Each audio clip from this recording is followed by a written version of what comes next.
Somewhere over Colombia, high above the Amazonian rainforest near the borders with Brazil. A DC-3, an old prop plane, is caught in a violent tropical storm. Captain Raul is trying to get above the clouds.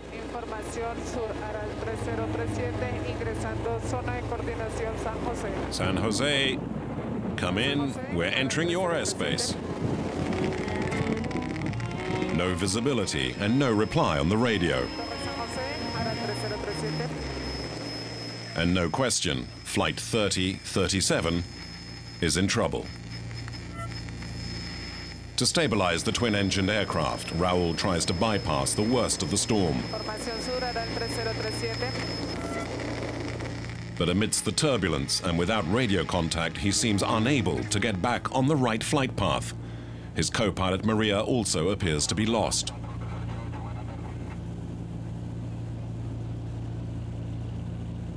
In the rear, the passengers are growing increasingly uneasy. But Colombians are fatalistic and, above all, fervent Catholics. Flying is risky, and it does scare me. But I trust in God and the man who's flying this aircraft. Fortunately, the ancient DC-3 has a guardian angel, Tito the mechanic.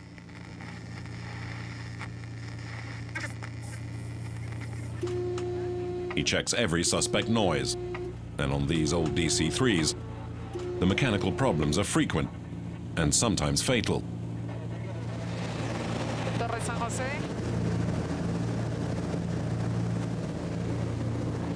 Formación sur era el 3037.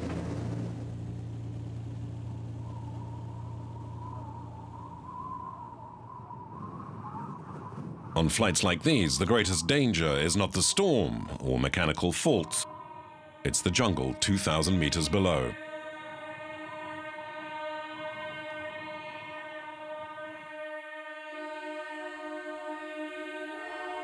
The Amazon jungle, a green hell. An impenetrable jungle, twice the size of Texas. And the pilot's greatest fear. Below, there is no space for emergency landings. Any breakdown will mean the plane will crash, and then it's curtains.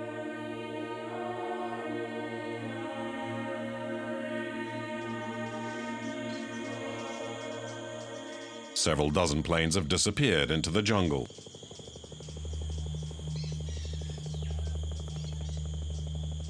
Swallowed up by the vegetation, they are rarely, if ever, found again.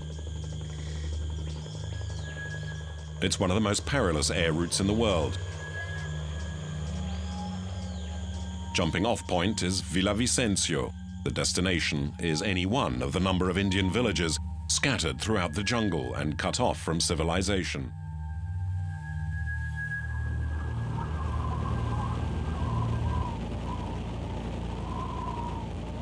Divine intervention, or the skill of Captain Raul, means the plane has succeeded in steering clear of the storm. The passengers will arrive as scheduled at Acariquara, a small Indian village. The runway, or what passes for one, is in view.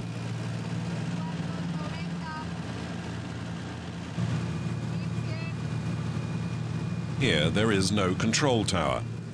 Everything is done the old-fashioned way, as it was back in the 1920s and 30s. Intuition, judgment, and experience.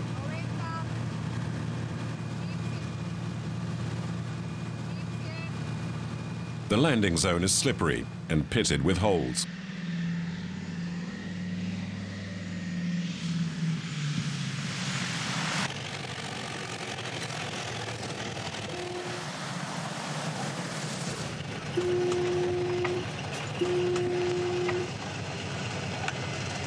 It's also way too short.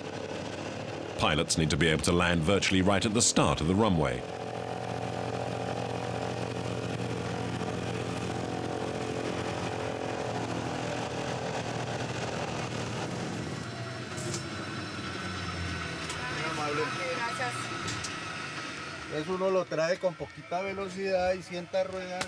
I reduced the speed as much as I could. I landed right at the start of the runway, so the wheel's friction would help me bring the plane to a halt. It slid a bit, but it wasn't too dangerous.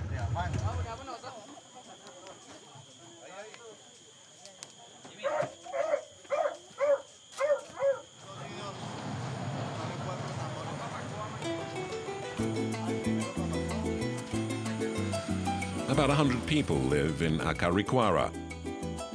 The plane's arrival, it stops here only once or twice a month, is a major event.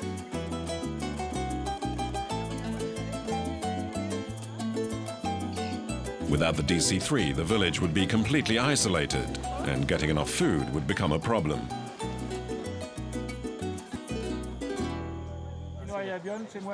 If the plane didn't come here, the people would starve to death. There are other alternatives, like the river, but it would be a lot more complicated. How long would it take to come by river? Ooh, at least 3 or 4 days.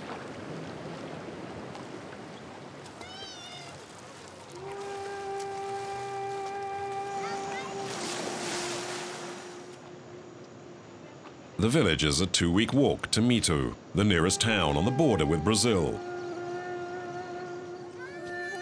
It's not much of a place, barely 20 houses. There's a church and a boarding school which takes in the Indian children from the jungle. Tranquilo, tranquilo, Pacho. Alfredo Camargo is the headmaster and has taught here for 8 years. He's a little depressed today. Over the years, his various attempts to boost the village economy have all ended in failure. Last year, this tractor was purchased in Mitu. It took us 45 days for us to get it here. You see, the idea was to construct a road so that the people could get about and transport their goods. But it's been sitting here, rotting away for more than a year.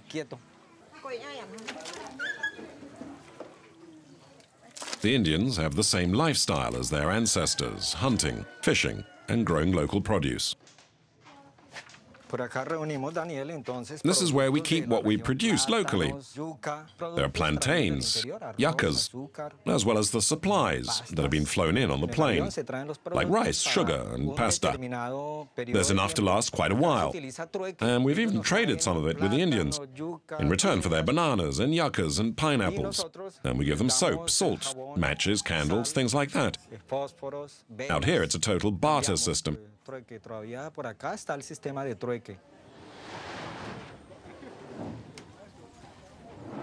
Captain Raoul never spends more than 15 minutes on the ground, just long enough to unload.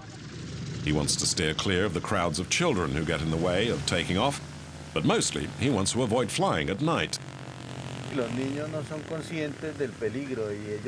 See, the kids don't realize the danger. They run around playing on the landing strip like it was their playground. I have to take great care when they're scattered around in front of a plane like that.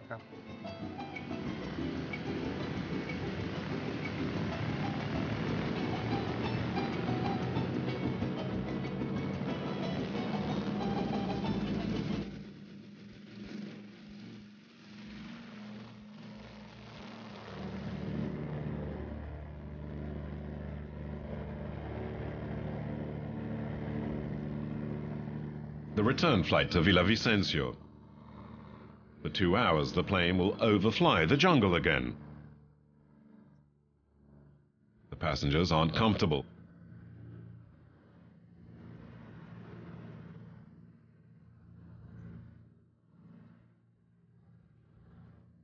If they were to crash, their chances of survival are slim. Even if they did survive, the wild animals and conditions, they would face another danger.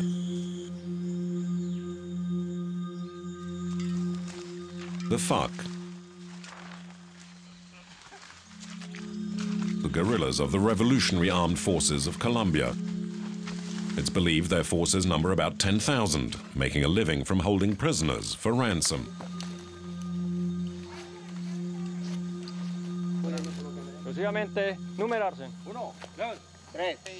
Compañía, retirar.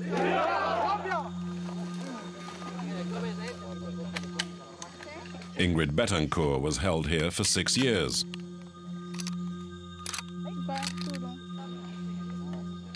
But since the election of President Uribe, the army has succeeded in liberating prisoners, such as this man, who was kept in a hole in the ground for years.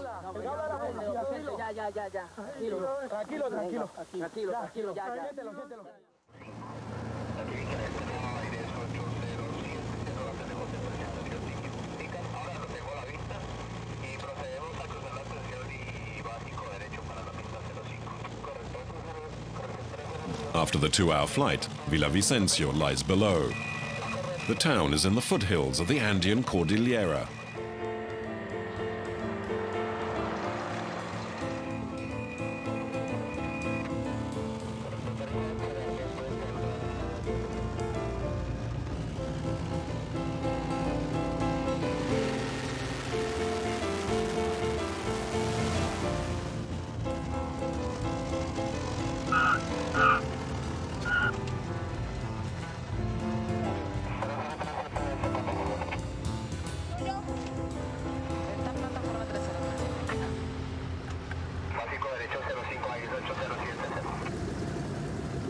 DC-3s like the one flown by Captain Raul are the stuff of legend. There are still about 100 that fly regularly. They were first built more than 70 years ago and have survived war and old age, more or less.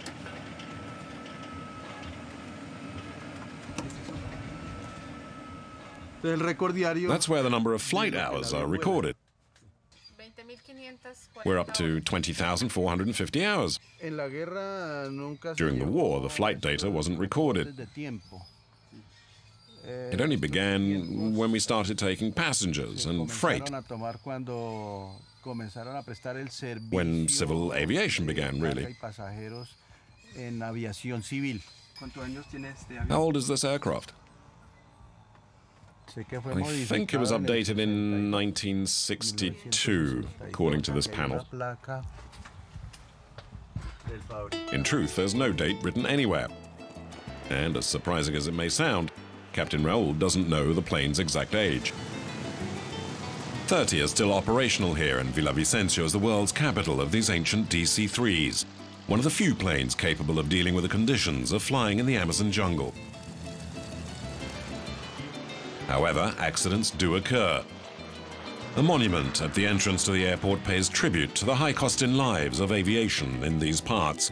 In 20 years, over 200 pilots and passengers have perished. A very heavy price paid for the result of rains, dirt landing strips, and in particular to mechanical breakdowns. The aircraft are due to permanently retire soon. Half the aircraft are always on the ground, undergoing repairs. Such as Flight 1149, owned by the Sedelka airline. It should have taken off this morning, but the port engine wouldn't start up. It's not a serious problem, according to Jose, one of the plane's 2 mechanics. There's a slight oil leak. We'll seal it off, and then we'll do a quick test flight, and then everything should be fine.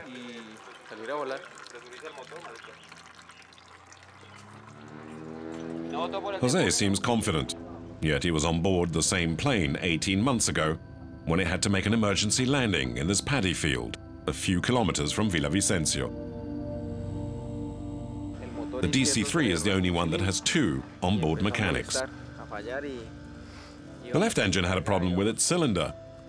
It spluttered, and then it just stopped. We had cargo and 15 passengers on board. We opened the emergency exit and threw out all the cargo. Then the other engine shut down, and the captain decided to try and landing it here in the paddy field. We landed okay, but the propellers were destroyed, and the undercarriage ripped off, but we survived.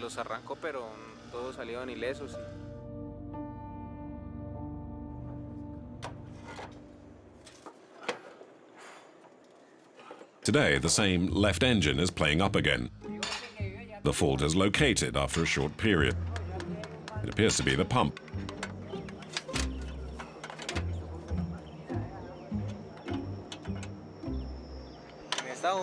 In the US, to fix the pump, they take the entire engine off the plane.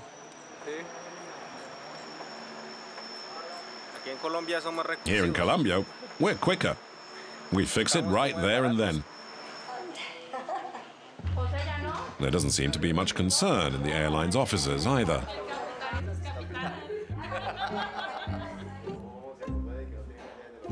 Flight 1149's pilot is Captain Fajardo. Seems like the flight is late? Yes, a little bit. They happen often. No, it's just a bit of routine maintenance. Just a slight adjustment in the engine. Nothing serious. Almuerzo pulpo, sin huesito.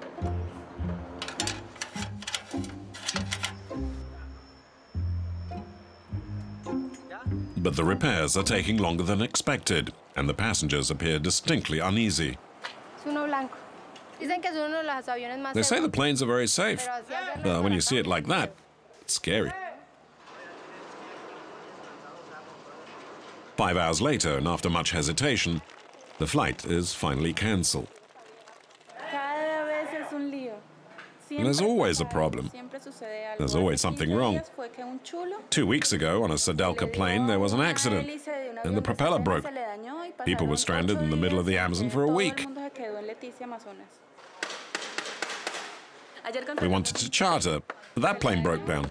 What was wrong with it again? There was the propeller. The propeller wasn't powerful enough to take off, and they had to cancel that flight. And today, we've been here since 7 in the morning. It's midday now, and they've just announced there's a problem, and we won't be able to fly.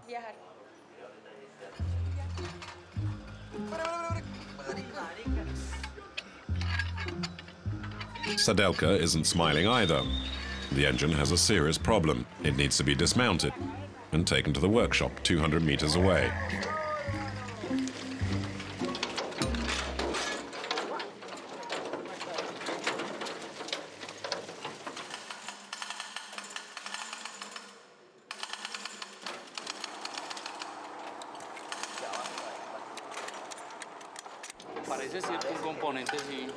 It's not just the pump. It's probably something else.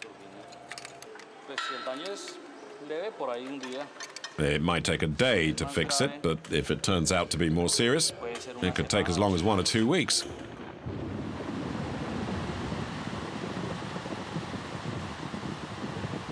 The storm certainly won't help matters either. There's a power cut. But that won't stop our two geniuses, however. In Colombia, the light from a mobile is enough to repair a plane's engine by.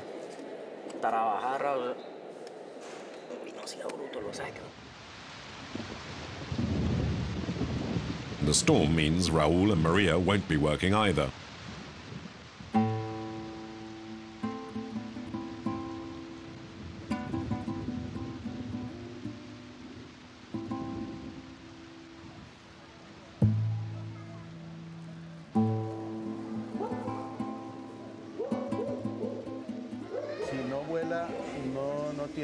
If we don't fly, we don't get any wages. So the more we're airborne, the better. And we don't get a penny for just sitting around like this.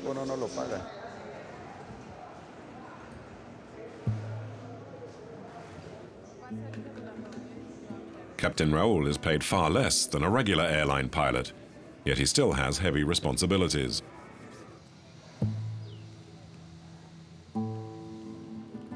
He has to organize the flights and find the passengers. Flights are ad hoc. There's no real flight schedule, with departure times as such on a given day. We need to get enough cargo or passengers, and when it's full, off we go. It's only at the last moment that we know that we're actually flying or where we're flying to. We get 1 hour's notice at the most. To load the plane, Raul relies on this man. Pablo is a shipping agent, and he's the one who brokers all the air transport into the Amazon jungle.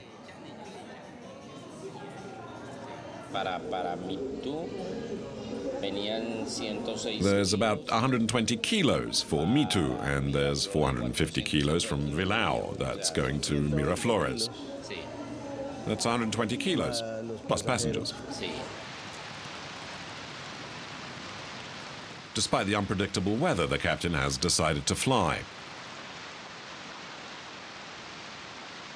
The pouring rain may have penetrated the petrol tanks, something that could cause the engines to shut down in mid-flight.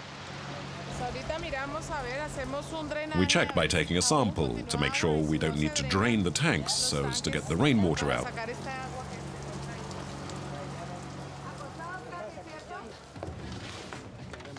The petrol is clean though, so it's a green light.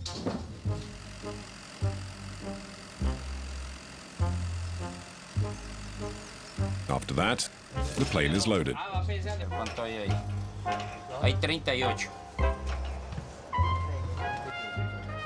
This is when the captain and the shipping agent wrestle over the payload. To make more money, Pablo tries to lie about the weight, but Raul is keeping an eye on him. The plane can carry no more than 1.5 tons. Any more, and the captain will simply refuse to take off. It's dangerous. The slightest problem, and the plane will just fall out of the sky.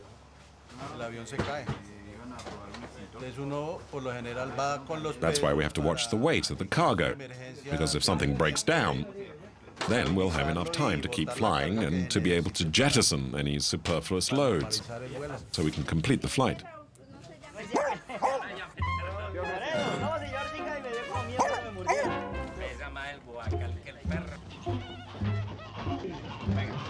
Vegetables, beds, dogs, chickens, TV sets. In Colombia, DC-3s look more like rural buses.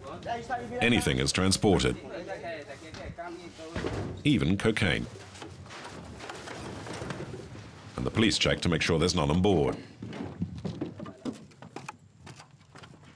With fuel kept to a minimum, each extra kilo counts. Too much fuel and the plane will be too heavy to take off. Not enough, and it could mean a crash in the jungle.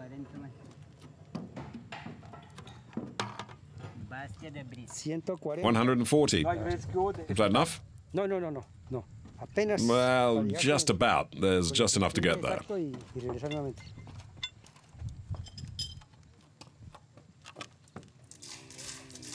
Judging the exact amount of fuel is a constant worry for the captain. How much more do we need, Captain? We've put 20 in here and 20 at the back. That's 150 plus 20. That's 170.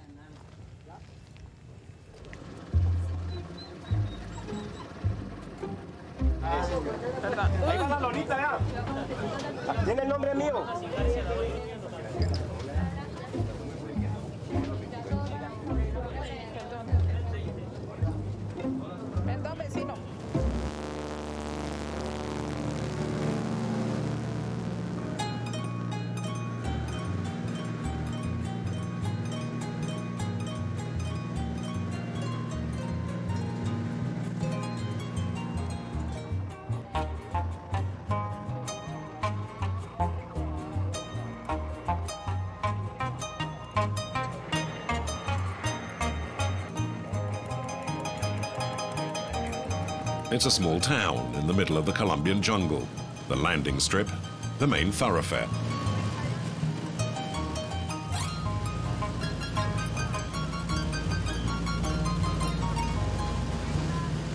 Until recently, however, Miraflores was notorious for being a drugs capital, under the control of cocaine traffickers and of the FARC. Please don't get off the plane.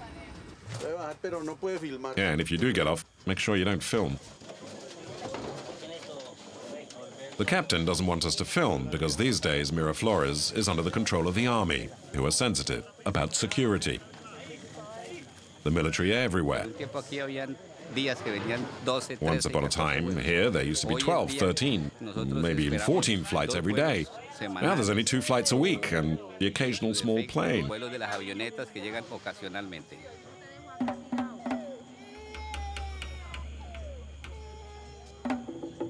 One reason there are so few flights is that over the past 10 years or so, its inhabitants have slowly abandoned the village. We filmed in Miraflores back when cocaine ruled supreme. It had become an El Dorado and a golden age for the DC-3. A plane landed every 50 minutes, loaded down with supplies and with fortune hunters.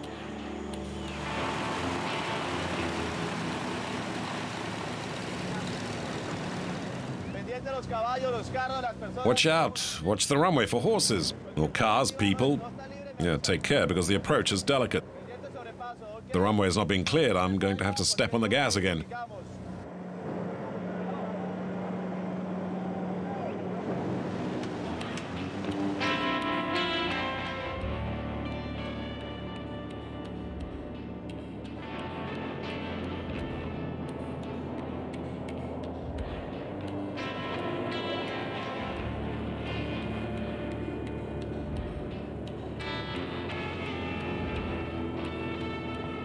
"4,000 people lived here in this town, which had sprung up from nowhere.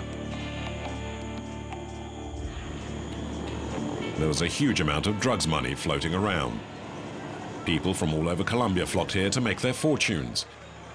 It was Colombia's Wild West, transforming the muddy streets into brothels and other dives. Here in Miraflores, there's a bit of violence, a bit of drug trafficking, there's a guerrilla war, there's police, murder, and prostitution.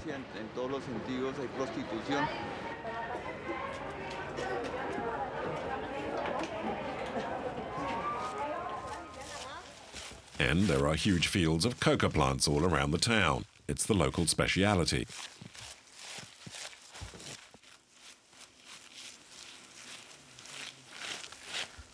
And this is an illicit cocaine lab. There are still hundreds more like this one scattered throughout the jungle. Buenas tardes. The farmers use them to produce base cocaine, known as pasta, which they then sell to the drug traffickers. The substance is then shipped by boat or plane to more sophisticated laboratories to be refined, and then smuggled into Europe or the United States. Hey, Luis, have these leaves already been mashed? No, we're about to do that next. No, está para procesarla. Para procesar. Para procesarla. Ajá.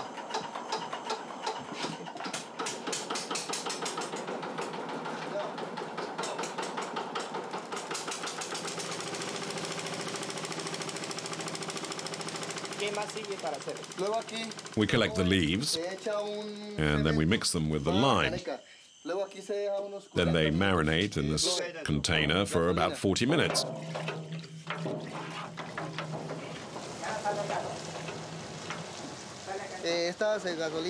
This is water mixed with kerosene, and we add about 20 centiliters of acid. Later we add ammonia to separate the coca and whiten it. Now, otherwise you could filter it through this cloth.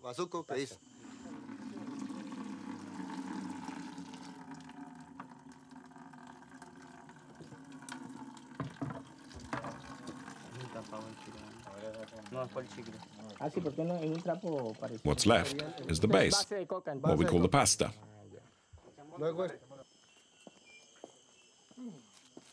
Here in Miraflores, we get about 15 euros a gram.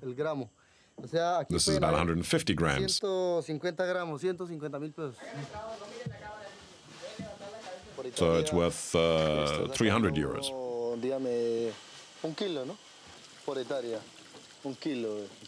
We get about a kilo a hectare,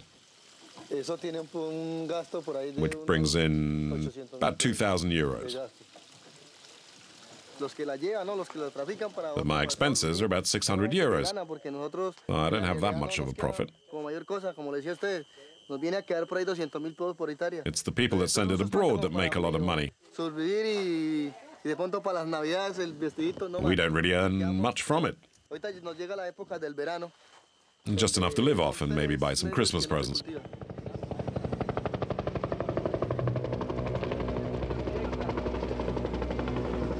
The military were sent in and a pitiless war erupted. It's a bit like Vietnam here sometimes. In Miraflores, the cocaine lords ran everything, openly challenging the authority of the government.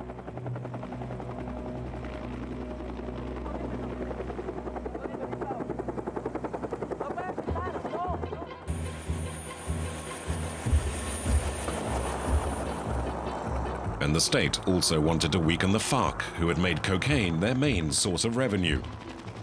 The army intervened in a ruthless, wide-scale series of offensives, including commando raids in the center of town, right among the civilians.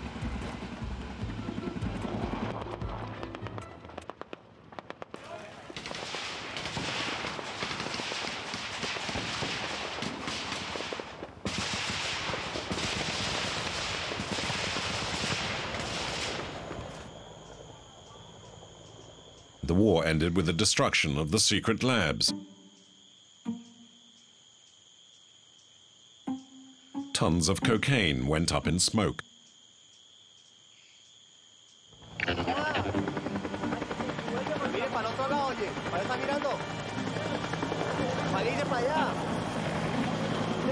Traffickers were killed or arrested, and the FARC guerrillas driven back into the jungle.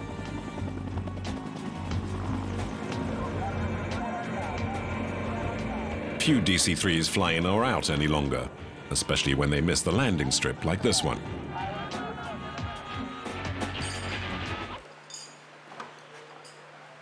At the repair hangar in Villavicencio, the mechanics have taken just one night to repair the engine of Sadelka Flight 1149.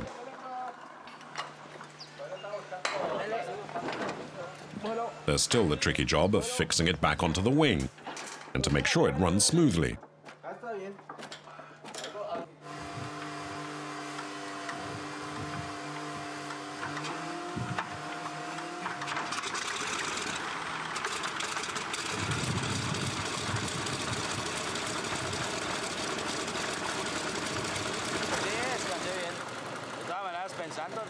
You have to wonder about an engine that's in this state. It works though, thank God. Yeah, gave me quite a headache though. Captain Fajardo will take the plane up for a test flight. He's been flying DC-3s for 7 years and knows this plane well. He's the one who crash-landed in the paddy field a year and a half earlier. He meticulously checks everything before takeoff.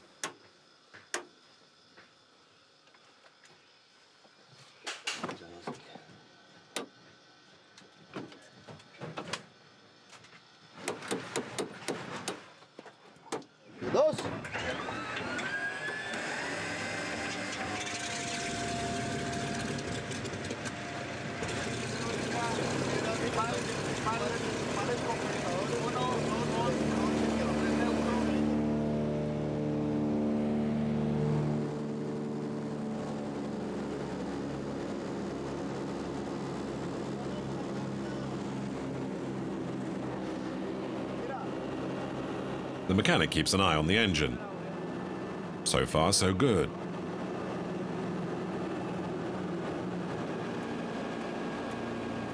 On board, everything seems fine, and the crew is happy.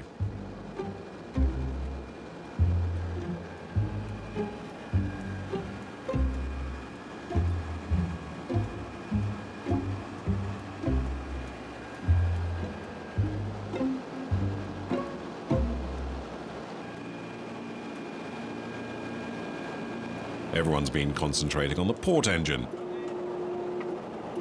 when suddenly it's the starboard engine that stops and then restarts.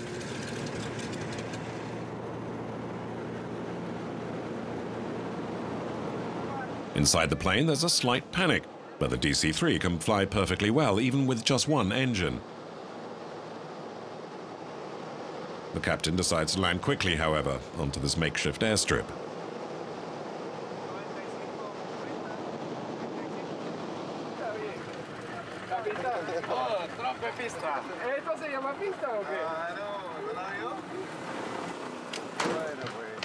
John, ¿cómo va este motor? Bien, bien, bien.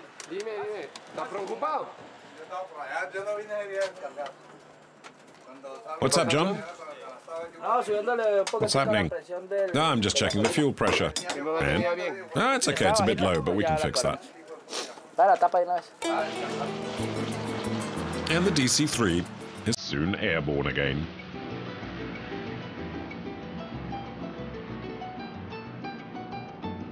Despite the imminent risk of another breakdown, the comforting drone of the engines soon sends everyone off to sleep.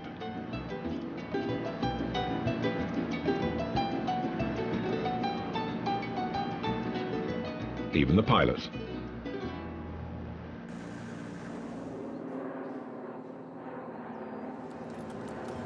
In Villavicencio, the storm has finally ended.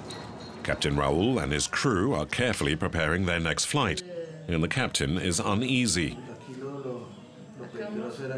He will have to land on one of the most dangerous landing strips in Colombia, and he's never been there before. Everything has to be worked out. The approach speed, the precise place where the wheels must touch down. What if you get it wrong? Oh, it's simple. We'll crash or spin off the runway, which is right next to a ravine. Is it big?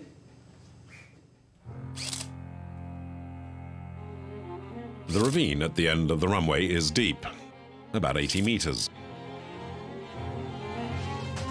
And the icing on the cake is that on this flight he'll be transporting 1,800 liters of highly combustible fuel. The fuel attendant isn't pleased about us filming, fearing a spark from our equipment might set fire to everything.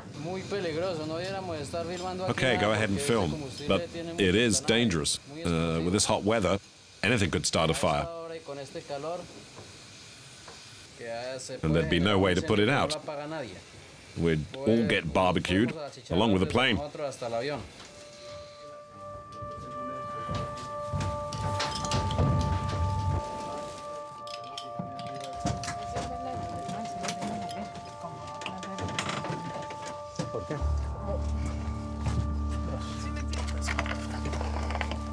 Chequeo. Libro de vuelo. Switch de batería. Switch de radio. Válvula de estrella. Palancaletas. Palanca del tren. Libre y operando. Dos.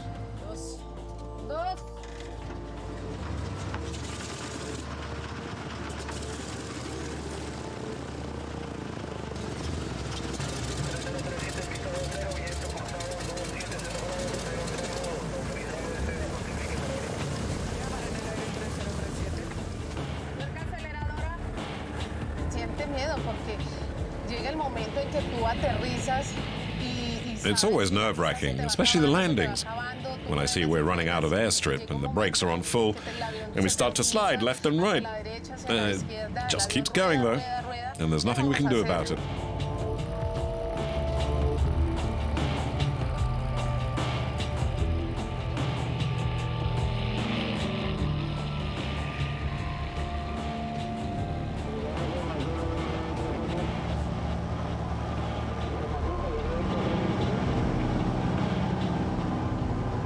As a precaution, Tito, the onboard mechanic, has removed the rear door. One short circuit, one spark, a violent bump, and everything could blow. We leave the door open so that the fumes can dissipate. We're carrying fuel, so it's crucial the plane is well vented, in the back and in the front, to avoid a buildup of gas in any one area.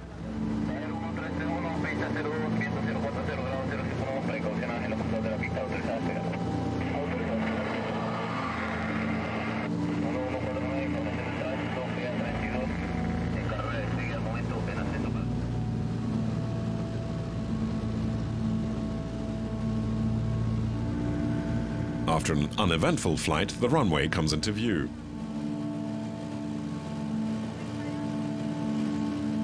Fortunately, visibility is excellent.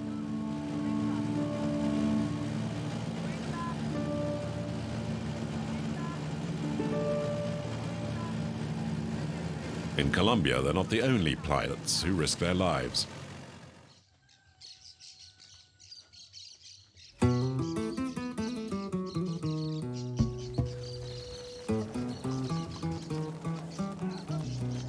Agua Azul is a 3-hour drive from Villavicencio. This is the Llanos, or Great Plains region of Colombia, with huge herds of cattle and cowboys. Rice and cereals are also grown here. The area is the country's breadbasket. Shortly after 5 in the morning, Jose Gutuierez, a 46-year-old pilot, is about to take off. We have to check the brakes and make sure that not even one screw is missing, that there are no cracks in any of the pipes. It's a matter of life and death, then. Sure is. We dice with death every day.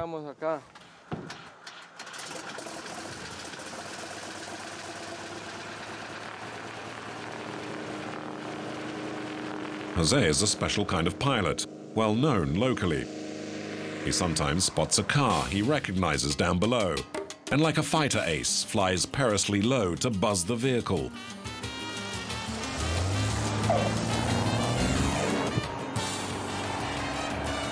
A highly dangerous maneuver, just to impress his friends in the car.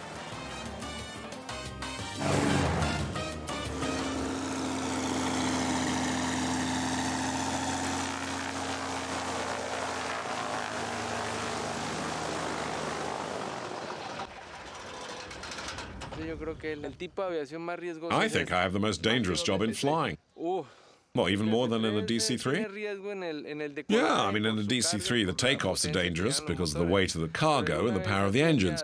But once the pilot's up above at 15,000 meters, if there's a problem, he has time to throw out the cargo.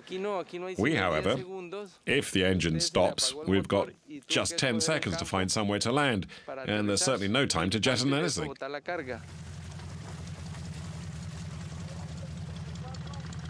Jose is a crop duster. His job is to spray fertilizer or pesticides on the fields.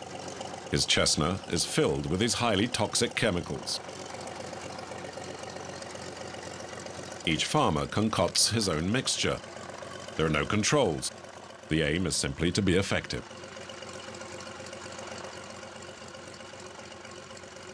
Today, his task is to spray pesticides on these fields. And before that, he needs to find his bearings. So I go from here to, what's that then? That's a hill. And that's where we'll be planting today. What's there on this other side? Rice.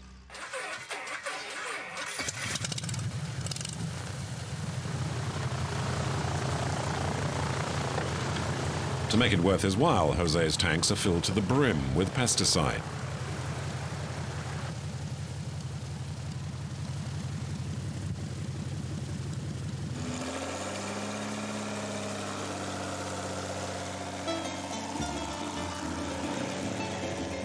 There's so much. The plane has difficulty leaving the ground.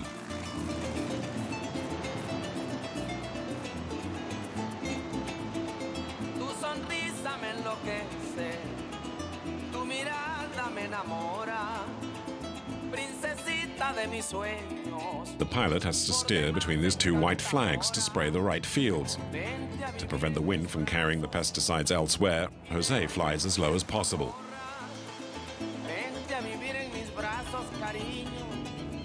On average, Jose makes about a dozen flights a day, 12 takeoffs and landings. Parecen dos garzas blancas en medio de corocoras.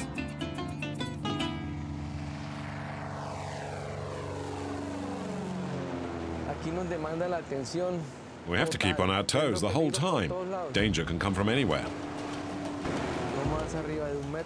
We're flying just a meter above the ground, so we have no time to react, or barely anyway. We have to focus on the flags and the farmers, and at the same time keep an eye on the instruments. I have to remain aware of everything that's happening inside and outside the aircraft.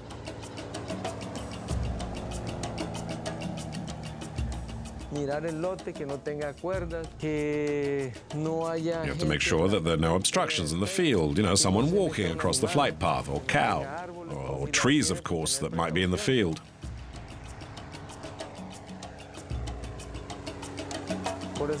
To do all of that, you need to know what you're doing. De paz.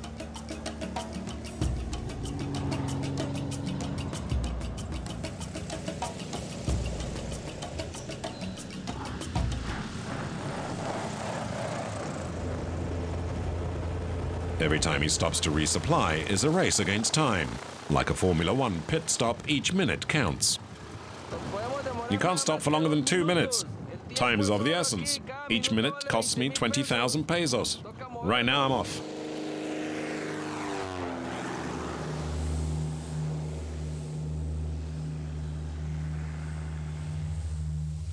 At those prices, he doesn't hang around. But there's no routine in the skies, just danger everywhere, especially when there are power lines crossing the fields. Now that's really scary. And he often has little choice other than to fly below them. And at sunrise, you can barely see the power cables. You need to be a bit crazy to do this job, don't you? Not a bit, completely.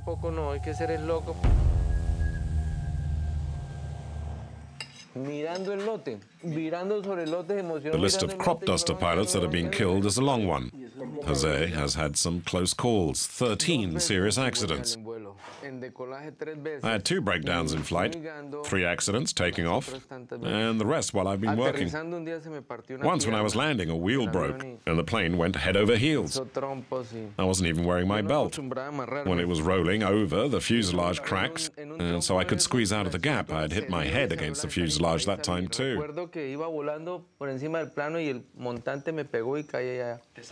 Did they drag you out? I was unconscious for about 10 minutes. It was like being drunk.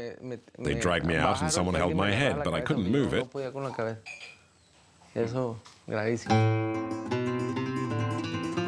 That accident, Jose's worst, was in this very plane 18 years ago. He was young, cocky back then, and still a bachelor. Things have changed now. He has a family. He and his wife Julia are the proud parents of an 8-year-old daughter and a newborn.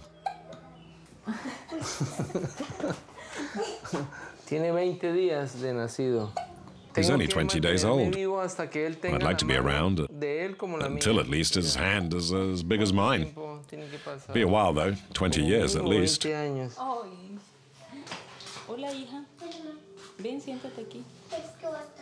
Julia's happiness would be complete if her husband was not a pilot. When we were going out and then started living together, then I realized what I was dealing with. Before that, I hadn't. I'm always worried that I'll get a call one day to tell me the plane has crashed and something's happened to him. You've never asked him to change jobs? Yes, all the time. But he just carries on flying. To earn a living, he needs to find something else to do, but not being a pilot. I'm always asking him to stop flying. Raising kids is much harder than flying airplanes. Airplanes don't control pilots, whereas children do.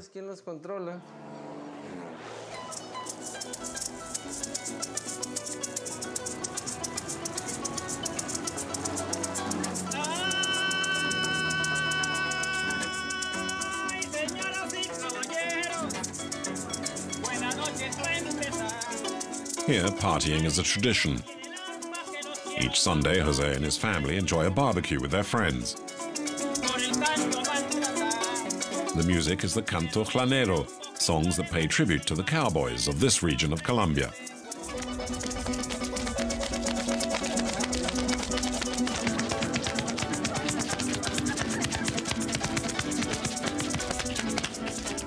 The Llanos provide us with everything. They give me work in agriculture and a way for the others to make a living too. The music relaxes me, it's so wonderful. The words are about us, and it makes me feel at one with the culture here. cada vez que voy a... Every time I take my plane up, I'm always humming one of these songs. I usually have one of the tunes in my head when I'm flying. Estuvo en Villavicencio saliendo pa' Bogotá el hombre que me sacaron.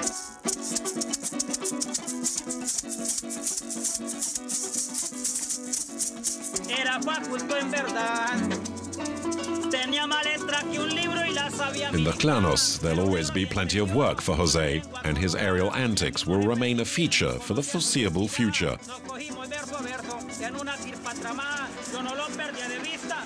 The DC-3s too are likely to keep flying for some time to come. Con esa facilidad, con adjetivos y verbos, le puse una trampa armada. Me dijo desde el principio la tabla multiplicada, la división y la suma, y también la de restar. Era bueno en geografía, mejor en urbanidad, de gramática sabía, más que una niña graduada. Me habló de Sucre y Bolívar, de Pichincha y Boyacá, y de Cristóbal Colón, pero ya en la madrugada.